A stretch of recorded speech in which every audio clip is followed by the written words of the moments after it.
Pak Gub, izin Pak Gub. Lama. Pak, foto Pak sekali Pak. Pak Gub, izin Pak Gub. Punten. Ah,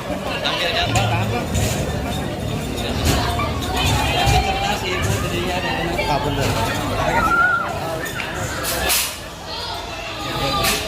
Ya nggak apa-apa, gugatan hak setiap orang untuk menggugat sebuah keputusan.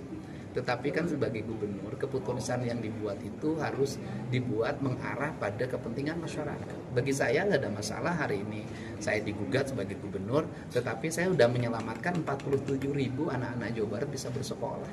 Dan sekolahnya tanpa biaya. Kan itu bagi saya jauh lebih berbahagia. Setiap apa yang kita lakukan, pasti ada dua hal yang akan kita raih, positif dan negatif. Dan seluruhnya nikmatin saja. Dua-duanya kan kebaikan. Positif baik, negatif baik. Tapi ada permintaan untuk menghadiri sidang di PT UN gimana? Permintaan untuk menghadiri sidang kan nanti bagaimana keputusan hakim. Kalau saya siap aja, nggak ada masalah. Ini kan sidang PT UN Pak, bukan sidang gugatan pidana. Gitu loh.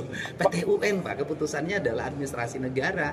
Dan kemudian yang paling utama yang harus dipahami, 47.000 anak itu hari ini itu sudah masuk dalam dapodiknya Kementerian Pendidikan Dasar dan Menengah.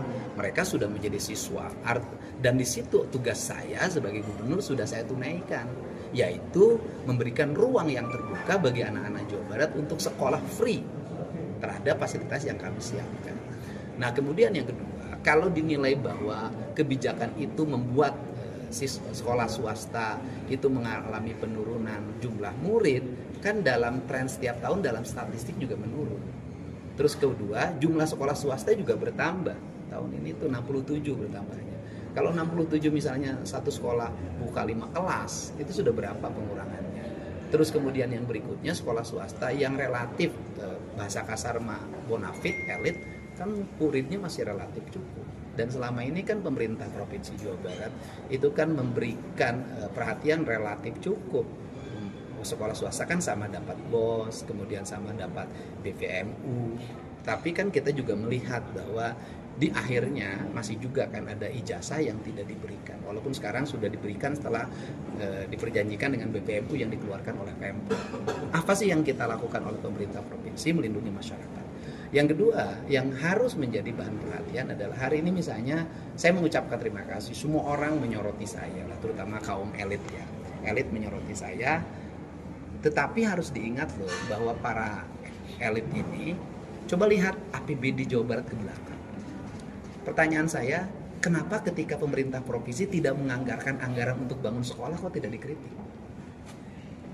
Kenapa ketika pemerintah provinsi tidak ada anggaran untuk merehabilitasi ruang kelas 1 rupiah pun tidak dianggarkan, kok tidak dikritik?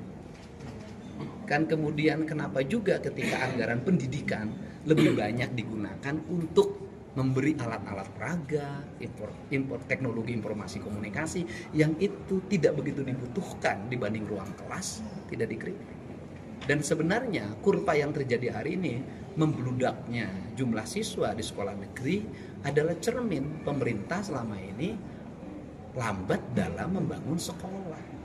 Dan paling menyedihkan adalah jumlah sekolah negeri yang kurang itu yang tidak sesuai dengan jumlah penduduk dan jumlah angkatan sekolahnya justru terjadi di kota Bandung, di kota Bogor, di kota Depok, di Kabupaten Bogor, di kota Bekasi, di Kabupaten Bekasi. Kemudian ini mencerminkan bahwa rencana membuat sekolah selama ini tidak menjadi prioritas dan tidak melihat statistik demografi yang terjadi. Sehingga anggarannya tidak berbasis kinerja, tapi anggarannya berbasis politik. Dan semua rangkaian itu kan saya rubah hari ini. Nah kemudian perubahan itu menimbulkan shock pada sebagian orang, kemarahan pada sebagian orang, ya tidak apa-apa. Namanya orang tidur dibangunkan, itu ada 3 hukum. Yang pertama setelah dibangunkan tidur lagi.